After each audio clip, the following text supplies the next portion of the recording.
Friends Bollywood तुलन में जदि कंपैरिजन करा तमिल एवं कन्नड़ एक्टर्स भितर ह्यूमानिटी अधिक जमीक सब बेले सोशल मीडिया रे सामना को आसे। फ्रेंड्स गोटे बड़ दुर्घटना घटी जाइए कन्नड़ सुपरस्टार यश का जन्मदिवस रे। फ्रेंड्स कन्नड़ सुपरस्टार यश का 38तम जन्मदिन में विद्युत खुंटर चढ़ी बैनर बांधुवा बेले 3 जन फैंस जीवन चली जाता। यही घटना मध्य आहरी 3 जन गुरुतर अवस्था अच्छा। फ्रेंड्स यही खबर यश को पाखे पहुंचा पर सुपरस्टार यश तांको जन्मदिन पालन न करी मृतकों परिवार को साक्षात करने कर्णाटक हुबली जाइतिले। यश मृतकों परिवार एवं आहतों को भेटापी से घरे पहुंची। यश से परिवार लोकों को साक्षात कर समवेदना जणाइछंती। सेमानंकु को देखा करबा परे यश मीडिया को कहितिले एही दुर्घटना अत्यंत दुखदायक, यह केबे भी आशा करा जाय नथिला। मो प्रशंसक को निज परिवार प्रति जत्नवान हेबा जरूरी, सेतिपई मध्ये यश तांको जन्मदिन पालन करिनथिले। फ्रेंड्स घटना किछि एपरी कर्णाटकर गड़ग जिले में कन्नड़ अभिनेता यश का 38तम जन्मदिन दिवस रे फैंस माने तांको प्रिय अभिनेता बैनर लगाउतिले। यही समय दुर्भाग्यवशतः 6 जन फैंस विद्युत तार आघातर शिकार होते।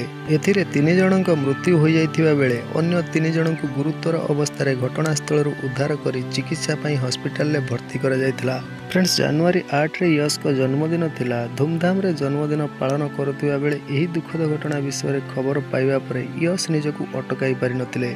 संगे संगे से तुरंत किसी साथी मृत फैंस हनुमंता हरिजन, मुरली नदामिन मणि और नवीन गाजी परिवार को भेटापी चली आसी। मृतकों परिवार को भेटी यश सांत्वना दे किसी समय कथा हेबा परे लुहभरा आखिरे घर को फेरी आसते। आपण जमीक जानते सबू एक्टर तांको काम करती से टंका कमाती, से मुझे कही रखा चाहे फैन हुओ मूवी देख किंतु एमती किसी काम करना जो जीवन प्रति विपद रहित। अन्य फैंस मानकु अनुरोध करी यश कहिछंती जीवन अति मूल्यवान, तेणु एहार जत्न प्रथमे नियंतु। मते भल पाउछंती एहा मो पई गर्वर विषय, किंतु निज जीवन को विपद रे पकाई भल पाइबा जाहिर करंतु नाही, एहा मते कष्ट देउछि।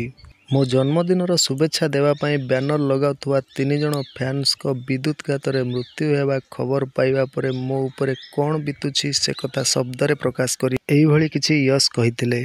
प्रत्येक छोट बड़ खबर चैनल को आज सब्सक्राइब करनी।